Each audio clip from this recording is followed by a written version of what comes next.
There he is, Tony Bennett. Tony! Tony Bennett has always been modern. There was just a time where the rest of the world had to catch up. He's the only singer to ever truly rival Frank Sinatra. He's been outspoken about racial segregation and recently 9/11. But above all, Tony's a survivor. You know, his first big hit was like 60 years ago.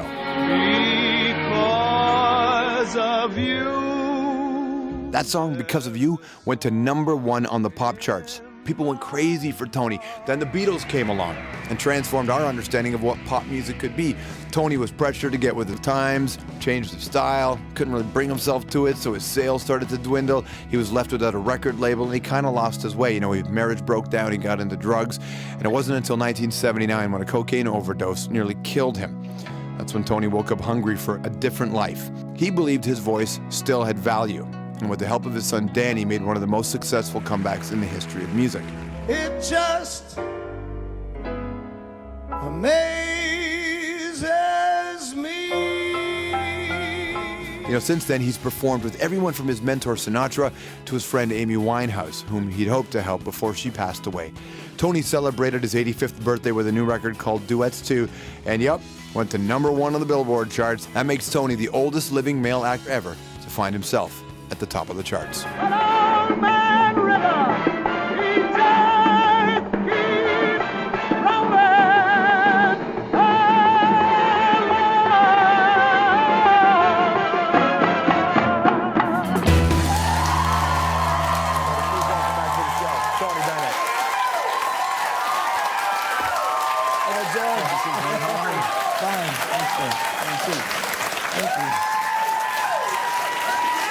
Thank you very much.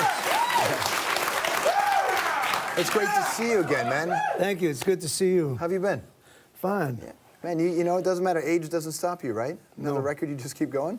You know, I feel great. Yeah. This is cool, this duets record that you've done. I mean, you're working with artists from I guess, a relatively newer generation. Just tell me about why you wanted to do it and how you selected the people. Well, my son came up with the whole idea for the album, and it's very successful. I'm the first 85-year-old that went to #1 on the charts. That's something? It really is. I know. I mean, you think of all those days where you thought you weren't going to be able to pull this off. To be here must be pretty special. Well, I didn't think of it that way. No, but you know, anybody goes through ups and downs and that, and it's, you know, yeah. So when you got the word, what did you think? That you were going to be #1? I couldn't get over it. I was in London when someone told me that the album came out, and 4 days later in Australia, it went gold. The album went gold in 4 days. So I can't believe what's going on with this album. It's really amazing. How does getting old sit with you? Wonderful. Yeah. I love it. Like you take Canada, for instance. Since 1960, I've played from Vancouver to Montreal, every city in Canada through the years. And I've been a success in every city of Canada. So you get to love the people that treat you well. You love them right back. You got a bona fide relationship with them, right? Because your music has been with them for such huge parts of their lives. Right. I mean, talk with some of the people. You got to work with Amy Winehouse, which, I mean, that's an incredible moment. Sad and happy at the same time, right? Mm-hmm. Yeah, she was a great singer. You, I think I heard someone saying that you really wish you made a note in your head to talk to her, and you never got a chance to talk to her. That's true, because I wanted to celebrate. You know, I'm going to name drop a pretty big name here. The handsomest man in the world was Cary Grant. Mm-hmm. And we became great friends. He bought my first painting. And he said, one of these days, play the Palladium in London. He said, that's what the British love that more than any other theater. So on my 85th birthday, I decided I was going to sing at the Palladium, took his advice. And I wanted Amy to play with me that night. And unfortunately, 3 weeks before the Palladium, my son Danny called me up and said that she died. What would you have said to her if you had the real chance to talk to her? I was going to tell her to just slow down because I had a drug problem when I was younger. And I stopped doing it, and it changed my life for the better. I was going to tell her to try and slow down. It breaks you up a little bit that you didn't get that opportunity, doesn't it? Yep, I was regretful. What's going on inside? I mean, you can provide the sort of insight into the headspace of an artist when they're struggling. What is that headspace like? Well, what changed my life is Woody Allen's manager told me that he used to handle Lenny Bruce, the great comic and philosopher, and he had a drug problem. So at that time I was being a little foolish about drugs, and I said, "Oh, I know Lenny." I said, "What do you think of him?" And he said, "He sinned against his talent." And that one sentence changed my life. I withdrew. I didn't have a withdrawal period at all. I felt relieved that I didn't have to hide to take drugs or anything like that. I just felt like back to normal human being. I felt like I felt when I was 14 years old.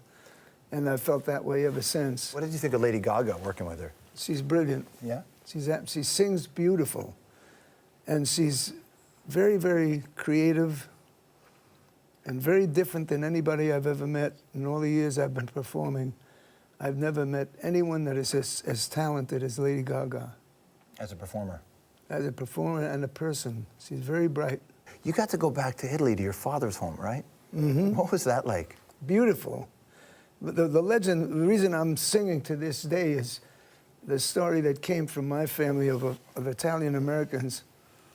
That my father, they told us when we were little children, my brother and my sister and myself, that my father would stand on the top of Padagoni, outside of Calabria, and he would sing, and the whole valley would hear him. And that used to thrill us so much. And the first record we ever had in our house was Caruso singing Pagliacci. And we fell in love with the art of singing. Mm-hmm. And my brother was very successful as a young boy. He sang in the Metropolitan Opera, solo spots. And as I grew older, I just started entertaining and having a dream. I've always had a passion as a result of my father doing that.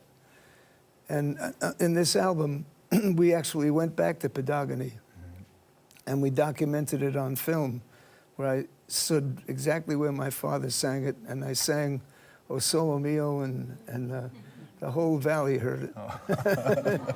So it really knocked me out. What was your dad like?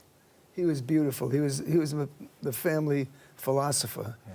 Anybody who had problems, they'd go to him, and he would calm them down and say, "Well, why don't you do this instead of that?" And my grandfather, he was like some guru. I mean, he would just he would sit on the stoop in my little town, Astoria, which I loved growing up in, and I never had him feel, he was never in a bad mood. All he just wanted to do was smoke his pipe and say good morning to everybody when they came by. Yeah. And he was just, and I used to love him so much, I used to sit right by his feet and on the porch, and he was just like a guru or some. Well, you know, New York's changed a lot, America's changed a lot, there's so much economic hardships there. What do you think about the changing fate? The whole world is like that. What do you think of We're going through a kind of a world revolution. I mean, everybody's rebelling. The rich are getting too much richer and the poor are getting too poor. What do you think about that, the uprising? Well, it's incorrect. Yeah? You have to straighten it out. Everybody needs an education, and everybody needs food on the table. We have to follow Abraham Lincoln's dream, which to feed everybody instead of doing violent things to one another. We should feed the world, and then there won't be any wars. You have a strong moral code. Where did that come from? Well, I think I was in the infantry in the Second World War, and I disliked it. So I've become a pacifist. I think people are so beautiful. If they only realize that life is a gift, and we should cherish it and have a good time with it, with ourselves and our families. I think we just passed, it might have been the 50th anniversary of when JFK met with MLK, Martin Luther King, and a huge moment when Dr. King said to John F. Kennedy, "I need you on my side." You did the Selma March, Selma to Montgomery. You've done that. What do you remember from that time? I thought everybody should have done it. Did you ever meet Martin Luther King? Yes. What was that? What did you talk to him about? It was silence. He was like my grandfather. He was wonderful. It was backstage at Carnegie Hall when we were on. It was Frank Sinatra had a big benefit for him at Carnegie Hall and financed the whole thing for him. And he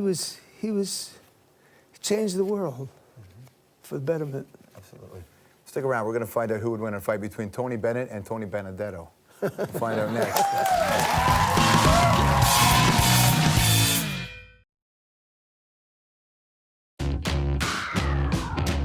Mr. Tony Bennett! Hey, fellas!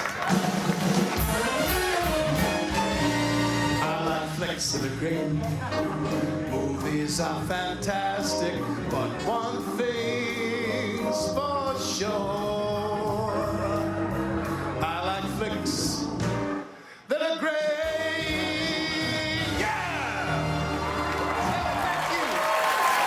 Back here with Tony Bennett. It was Alec Baldwin doing you. Yeah. I told him he had a great nose job. It's the sincerest form of flattery, isn't it? That kind of imitation. It's fun. The artistic gene is clearly in your family. So your father would sing, and your grandfather was a guru, and now your granddaughter's taking your photos. Oh, she's wonderful. She's a great photographer. She took the photograph of your, we actually have her. I think she's hanging around the audience right now. Oh, there she is. Hello. Hi. Hello. She's a hell of a photographer. She's a wonderful photographer. And she's taken your work a lot. Mm-hmm. She took the whole trip when we went to Andrea Bocelli in Pisa in Italy. She took beautiful photographs of that. Absolutely. Whole She's got some photos scene. right there. Oh, there it is. Yeah. It's a great photograph. Very good. That was in his home. He gave us the greatest Italian meal you could ever have. Really? Did you take anything from his home? Just a little bit of a souvenir? I don't take anything. I'm not an Italian gangster. I know. I just thought you just wanted something from him that you could sell on eBay. I didn't say gangster. Okay, when I say Sinatra, you say? The best singer I ever heard in my life. Who's your favorite president that you performed for? Well, I sang for 11 presidents, but I like Bill Clinton. Yeah? Did he get your music? Did he get you? Well, I got him. I never saw a guy with more talent. He really is a great musician also, you know. A lot of people don't realize that. Yeah, he can play. He can hear everything. What else have you left in San Francisco?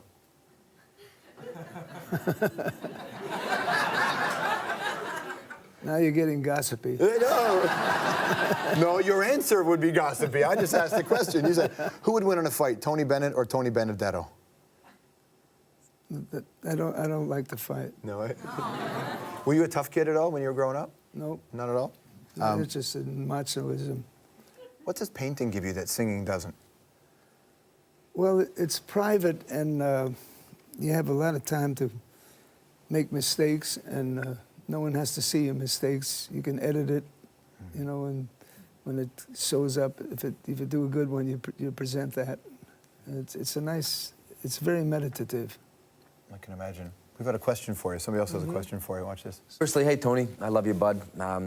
You are the best. The question I wanted to ask you is that, you know, besides singers like Sinatra, say Dean Martin, you know, the ones that everybody knows, who did you think was the most underrated vocalist of your generation?